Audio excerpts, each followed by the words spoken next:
idol. Yan, travel muna tayo ngayon. Travel vlog muna tayo ngayon. Enjoy nyo lang muna yung panonood. Papasyal ko muna kayo dito sa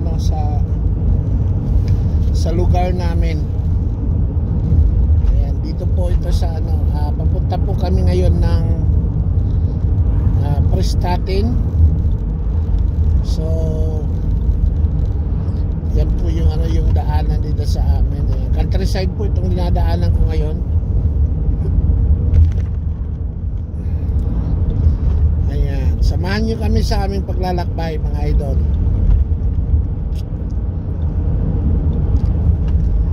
Ayan, enjoy lang nyo muna dahil maganda yung araw. Saturday morning. Time check po tayo 11:04 ng umaga. At tayo mamamasyal muna. Road trip muna tayo ngayon, mga idol. Ayan, dito tayo ngayon sa ito po yung yung roundabout ng Roadland. Dito po ito sa may North Wales, UK.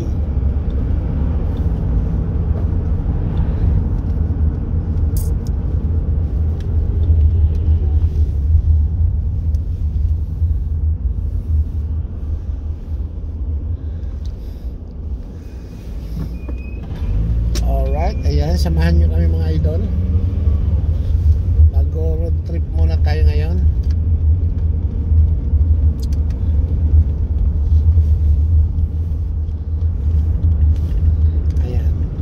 Dadaanan po natin dito, mga idol, yung tinatawag na Roadland Castle. Yung Roadland Castle po dito po, isa po itong historical castle ng Roadland. Nasa po ito, history ng UK. Ayan. Dito po ito sa lugar na to, pero hindi ko may pakita sa inyo dahil nagdra-drive ako. Pero itong lugar na to, ito po yung ng Roadland Castle. Ito po yung lugar na to dito. Ito yung village nila dito. Lang siya, maliit lang siya na village, pero napakaganda, napakalinis ng kanilang lugar. Ayan, meron din sila ditong mga shop, may mga pagkainan, mga restaurant. Meron din sila ditong mga tawag nito, yung mga butcher, may butcher din dito. Meron din sila mga ang tawag na yung spar. Ayan, meron din sila dito mga saloon. Ayan. So, ayan, tingnan yung mga idol. Walang cut-cut to, mga idol. Dire-diretso tong ating vlog na to. Walang edit-edit to. Dire-diretso tong ating vlog na to. Ayan. Long videos po tayo ngayon, mga idol.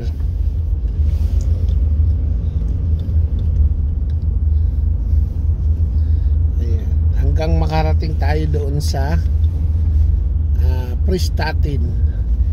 Yung Prestatyn po doon po may mga doon may mga shop. Yung kumbaga dito sa atin, hindi naman siya shopping mall, kumbaga siya, nandoon yung mga tindahan ng mga sapatos, mga damit, mga kung ano-ano pa, mga signature na mga mga brand. Mayroon doon Tiki Maxx, JD Sport, Mark and Spencer. Tapos meron din siyang tawag nito, yung tindahan ng mga sapatos na Clarks. Tapos Sports Direct, merong tawag na Next. Meron ding Basta iba-iba pa, maraming mga ano, mga tindahan. Abangan niyo na lang doon. Pakita ko sa inyo mamaya. So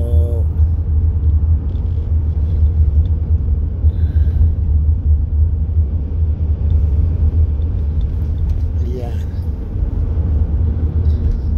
So ito yung daanan na to, mga idol, from Roadland.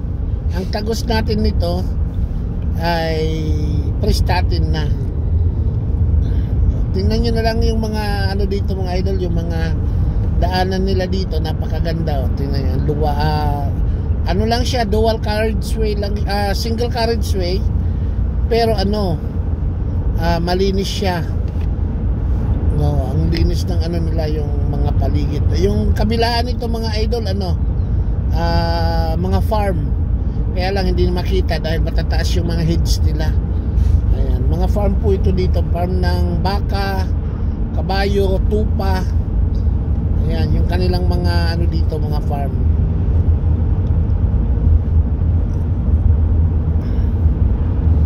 Oh, di ba?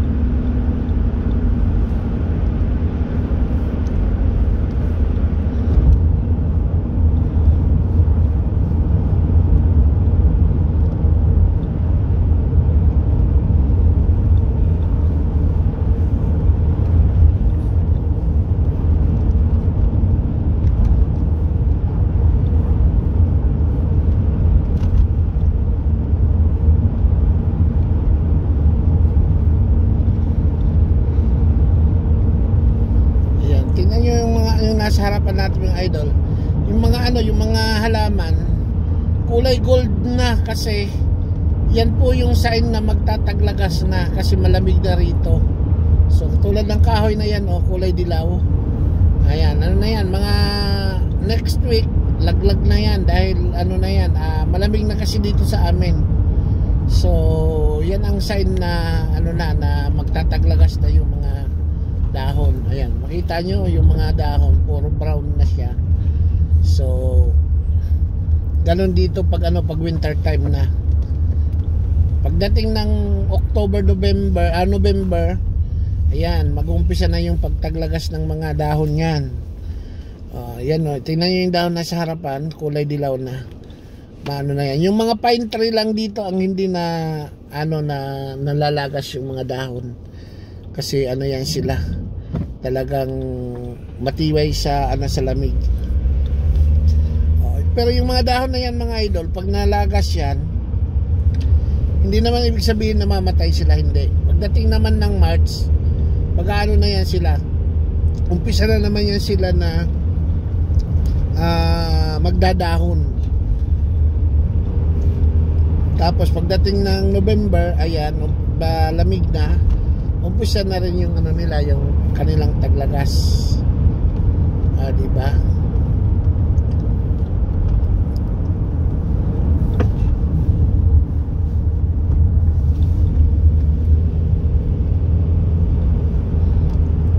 Ayan, ang ganda ng ano nila. O, tingnan nyo dito sa gilid, mga idol. Farm yan, farm.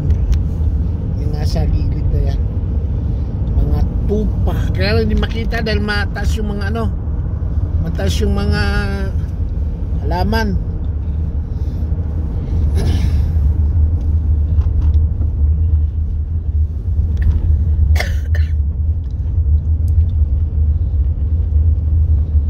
Ayan, yung mga dahan, o, tingnan nyo, mga brown na.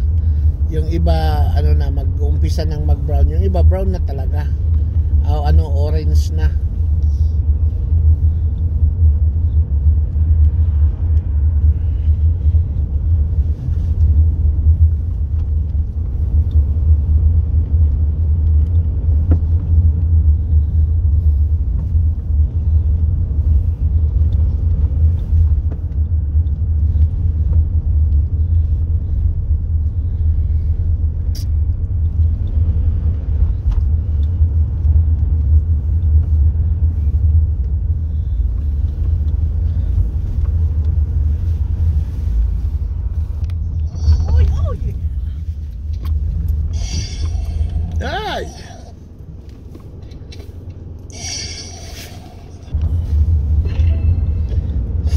mga idol, makita niyo yung mga bulaklak o mga halaman na yan.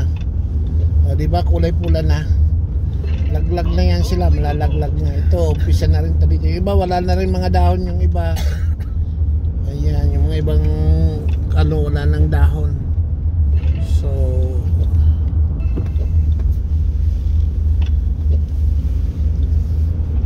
ayan, malapit na tayo sa sa Prestatin.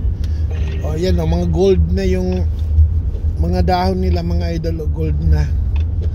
Ayan, maglalaglagan na yan mga sunod na mga araw. Ayan, puro laglag na yan. Right mga idol, dito na tayo, liliko na tayo papuntang town center ng ng Prestatin. So dito na tayo liliko. Ito po yung kanilang town center ng Prestatin. Yan. So, ito na po yung nila, yung town center mga idol ng ng Prestatin. Pero liliko tayo mga idol papuntang town talaga, doon sa may tindahan ng mga ng mga signature na mga bilihan. So ayan mga idol, pumasok na tayo dito sa sa town center ng Prestatin. Ayan. Ito po yung yung town center ng Prestatin. It's a car boot sale, it's closed. Ayan, natin. Ayan, kakanan tayo dito mga idol, papunta na ng shut in the ng parking ng town center. Yeah.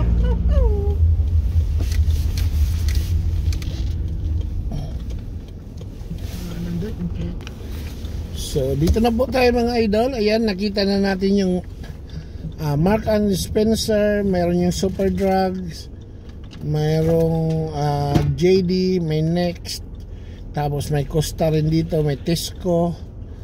Ayan, nandun rin yung yung Poundland. Ayan, may rin dyan, may tindahan ng Tiki Max, Clarks, tapos iba-iba pang mga mga shop. So yan po mga idol, dito sa kaliwan dito yung Marks and Spencer, Superdrug, Poundland, JD Sport, Next, Boots, Tesco. Dito naman sa kanan mga idol, makikita natin dito yung Tiki Max at saka yung Sports Direct at saka yung Clarks. So yun, makita natin yan dito. So ito po yung yung town center mga idol ng tawag nito ng Prestatin. Dito po yung mga shop. Yung mga ibang shop kasi sa sa Colwyn Bay nilipat dito. So ito po siya. So hanap tayo ng parking mga idol. Ayan, nakakita ulit tayo ng parking ulit. Alright.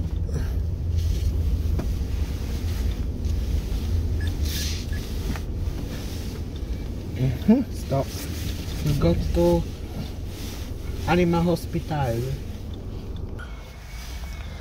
So yan mga idol, dito na tayo sa sa Prestatin. Ayan, maraming salamat sa panonood nyo sa ating long videos ngayon. Ayan, motovlog muna tayo ngayon. Ayan, maraming salamat sa inyong lahat. See you next vlog again. Maraming salamat sa inyong lahat mga idol. Thank you, bye bye.